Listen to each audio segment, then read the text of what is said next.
Bayern Munchen pesta 2 digit gol. PSG pecundangi Atletico dengan skor 4-0. Gattuso resmi latih timnas Italia. Son bertemu Mourinho, join Fenerbahce.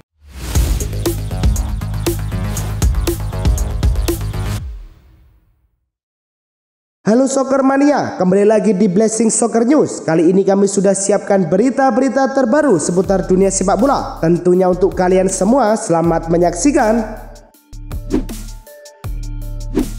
Palmeiras menghadapi FC Porto dalam pertandingan pembuka Piala Dunia antar klub FIFA di MetLife Stadium yang berlangsung tanpa gol. Estevao beberapa kali mengancam gawang lawan dengan peluang berbahaya termasuk tendangan keras dan peluang tap-in, namun belum berhasil mencetak gol. Pelatih Abel Ferreira menarik Estevao pada menit ke-60 untuk menjaga tenaga menghadapi laga berikutnya. Hasil imbang ini membuat kedua tim berbagi 1 poin dalam klasemen grup A.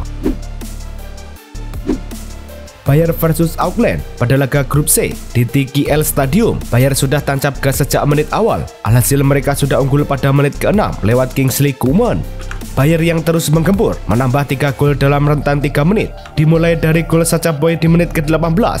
2 menit kemudian, Michael Olise membuat skor menjadi 3-0. Bola liar dengan cepat disambar Olise jadi gol. Coman membuat gol keduanya pada menit ke-21 saat umpan terobosan Olise diteruskan Coman ke tiang jauh. Muller ikut mencatatkan namanya di papan skor pada menit ke-45 saat sepakan voli di depan gawang Trasi. Bayer menutup babak pertama dengan keunggulan 6-0 usai Olise mencetak gol keduanya di masa injury time. Pada babak kedua, Jamal Musiala membuat keunggulan Bayer bertambah menjadi 7-0 pada menit ke-67. Musiala mencetak gol keduanya pada menit ke-73 sekaligus membuat skor 8-0 untuk keunggulan Bayer. Hat-trick dibuat Musiala pada menit ke-84 ketika merebut umpan sebelum menceploskan ke pojok gawang. Bayer membuat keunggulan mereka menjadi 10-0 pada menit ke-89 lewat gol kedua Muller. Berkat hasil ini, Bayer berhasil menempati posisi teratas klasemen grup C dengan 3 poin. Bayern Munchen mencetak sejarah dengan kemenangan telak 10-0 atas Auckland City pada pertandingan pembuka mereka di Piala Dunia antar klub. Kemenangan ini menjadi rekor kemenangan terbesar sepanjang sejarah turnamen pria Piala Dunia antar klub, melampaui rekor sebelumnya yang hanya mencapai margin 5 gol, seperti kemenangan 6-1 dari klub Al Hilal terhadap Al Ahli Saudi ataupun 5-1 Monterrey atas Al Ahli. Penampilan luar biasa dari skuad Bayer ini sekaligus menjadikan mereka satu-satunya tim dengan catatan kemenangan 100% di laga pembuka dalam sejarah Piala Dunia antar klub. Pertandingan yang berlangsung selama 90 menit ini memperlihatkan dominasi mutlak Bayer, terbukti dari statistik total 31 tembakan yang mereka lepaskan ke gawang lawan dengan 17 tembakan tepat sasaran. Sebaliknya, Auckland City jauh tertinggal dengan hanya mampu melancarkan 1 tembakan on target sepanjang laga. Rapornya semakin mencolok ketika bintang Bayer Harry Kane yang biasanya menjadi andalan lini depan tercatat bermain selama 60 menit tanpa mampu mencetak gol maupun memberikan assist, sebuah penampilan yang cukup jarang terjadi bagi striker sekelasnya.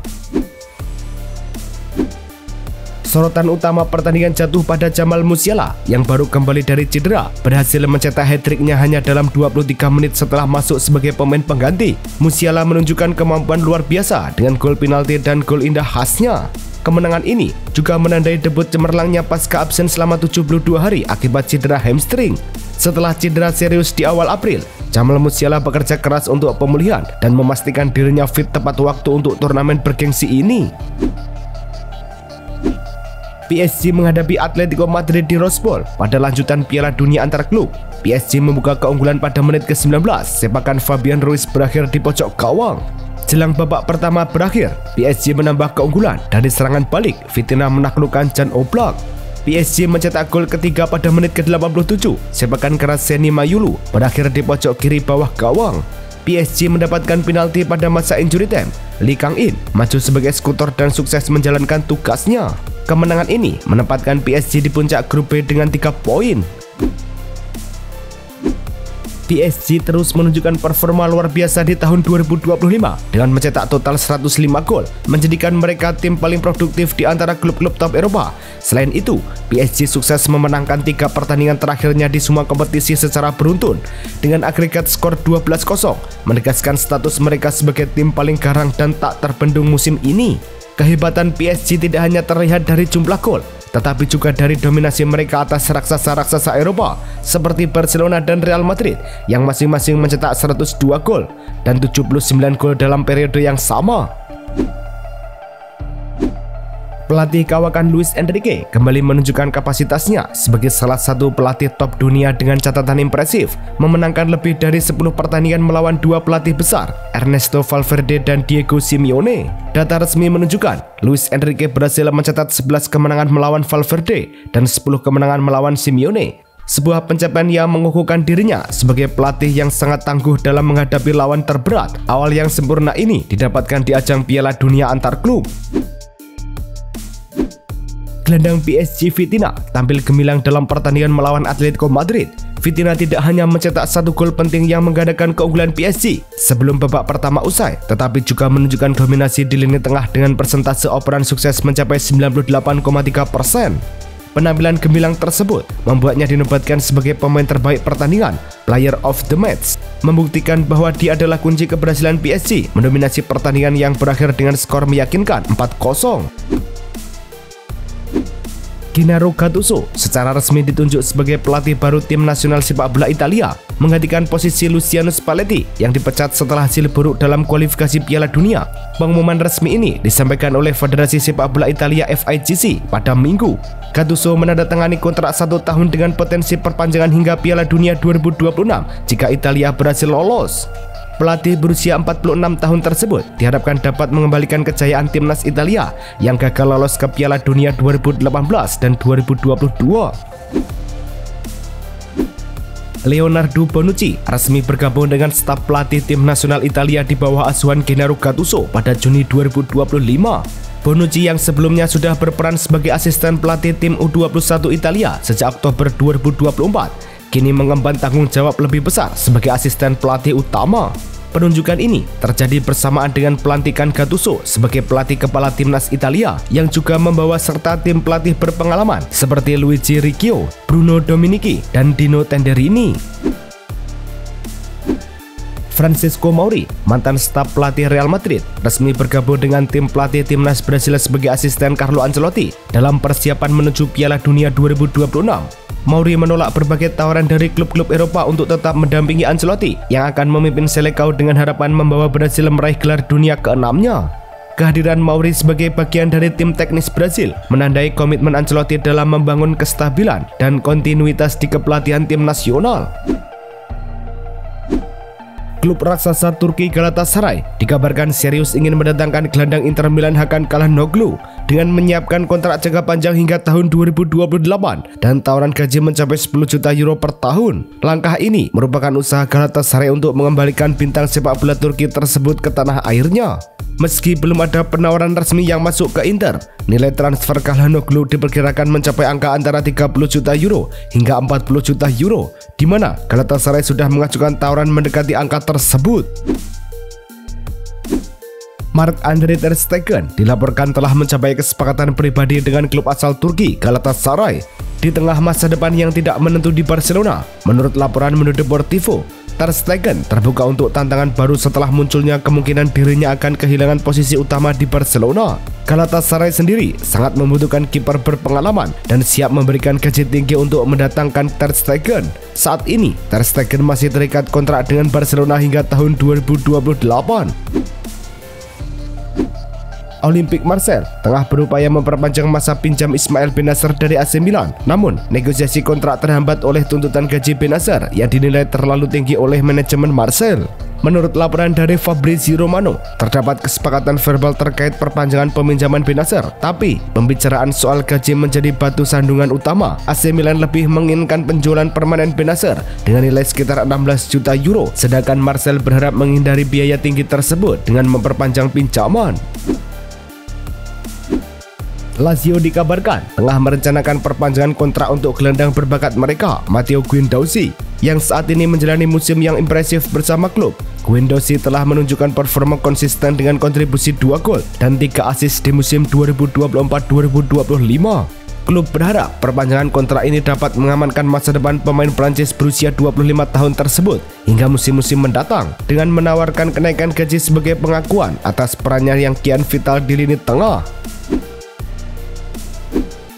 Alberto Gilardino telah dipastikan akan menjadi pelatih baru klub Serie A Pisa dengan kontrak berdurasi hingga tahun 2027. Kesepakatan ini dijadwalkan akan segera final di Forte dei Marmi dan Gilardino telah menerima tawaran yang diperkirakan bernilai 1 juta euro per tahun. Pengumuman resmi diharapkan setelah Gilardino menyelesaikan proses penghentian kontraknya bersama Genoa, di mana dirinya sebelumnya dilatih hingga 2026 sebelum dipecat pada November 2024. Penyerang asal Uzbekistan Eldor Shomurodov dikabarkan telah menerima tawaran dari sebuah klub Major League Soccer MLS yang belum diumumkan. Menurut laporan resmi, manajemen AS Roma pun terbuka untuk kemungkinan melepas Shomurodov pada bursa transfer kali ini. Kontrak Shomurodov bersama Roma masih berlaku hingga Juni 2026. Namun keinginan klub untuk melepas pemain yang musim ini lebih banyak tampil sebagai pemain pengganti ini membuka peluang baginya untuk mendapatkan menit bermain lebih banyak di Amerika Utara. AS Roma dikabarkan tengah mempertimbangkan untuk merekrut striker asal Islandia Albert Gudmundsson dari Genoa sebagai upaya memperkuat lini serang mereka. Sporting Direktur Roma, Florent Gisolfi, saat ini sedang mengevaluasi ketersediaan pemain berusia 28 tahun tersebut meskipun belum melakukan pembicaraan resmi dengan pihak Genoa. Harga transfer Gudmundsson diperkirakan mencapai 20 juta euro dengan kontrak masih berlangsung di Genoa hingga musim panas 2027. Roma berpotensi menurunkan biaya transfer dengan memasukkan satu atau beberapa pemainnya dalam negosiasi. Celta Vigo secara resmi mengonfirmasi penandatanganan permanen Ilak Moriba dari RB Leipzig dengan kontrak hingga tahun 2029. Gelandang berusia 22 tahun ini awalnya bergabung dengan Celta pada Agustus tahun 2024 dengan status pinjaman dan berhasil menunjukkan performa impresif di bawah asuhan pelatih Claudio Giraldes. Berkat penampilan konsisten dan kontribusinya yang signifikan, Celta memutuskan untuk mengaktifkan opsi pembelian senilai 6 juta euro sebelum batas waktu 15 Juni 2025. Arsenal baru-baru ini menolak pendekatan dari AC Milan yang mengincar pemain pertahan muda mereka, Riccardo Calafiori. Menurut laporan The Mirror, tawaran dari klub Serie A tersebut langsung ditolak oleh Arsenal karena mereka tidak berniat melepas Calafiori yang baru bergabung setahun lalu. Selain itu, sang pemain juga tidak tertarik untuk meninggalkan klub asal Inggris tersebut sehingga minat Milan tidak berlanjut. Penolakan tegas ini menunjukkan betapa Arsenal memandang penting peran Calafiori dalam skuad mereka. Leeds United secara resmi mengumumkan bahwa penyerang asal Jerman Lukas Nmecha telah menyetujui kontrak berdurasi 2 tahun bersama klub yang baru promosi ke Liga Premier Inggris ini. Nmecha yang sebelumnya memperkuat Wolfsburg di Bundesliga Jerman akan bergabung dengan Leeds United sebagai agen bebas setelah kontraknya dengan Wolfsburg berakhir. Transfer ini menandai langkah signifikan bagi Leeds untuk memperkuat lini depan mereka dalam persiapan menghadapi kompetisi level tertinggi musim mendatang. Tottenham Hotspur mengumumkan secara resmi bahwa mereka telah mengamankan tanda tangan Mathys Tir secara permanen dari Bayern Munchen. Penyerang muda berbakat asal Prancis ini awalnya direkrut dengan status pinjaman sejak Februari lalu dan langsung menunjukkan performa menjanjikan dengan kontribusi gol di Premier League dan Piala FA. Pada kontrak barunya, Mathys Tir akan memperkuat Tottenham hingga tahun 2031, menegaskan komitmen jangka panjang klub dalam mengembangkan potensi muda yang dimilikinya. Tottenham Hotspur sedang mempertimbangkan kemungkinan transfer kapten mereka Son Heung-min ke klub Turki Fenerbahce. Kabarnya, Son telah mengadakan pertemuan dengan pelatih Fenerbahce, Jose Mourinho. Dengan hubungan yang erat dan rasa saling percaya antara Son dan Mourinho, pemain asal Korea Selatan ini menunjukkan sikap terbuka terhadap peluang pindah ke klub yang saat ini dilatih oleh sang pelatih asal Portugal tersebut. Tottenham sendiri mematok harga transfer sekitar 30 juta euro yang turut dipengaruhi oleh nilai komersial Son khususnya di kawasan Asia Timur. Alejandro Garnacho tengah bersiap untuk meninggalkan Manchester United pada bursa transfer musim panas ini. Meski ada minat dari klub Jerman Bayer Leverkusen, Garnacho lebih memprioritaskan untuk melanjutkan karirnya di Premier League.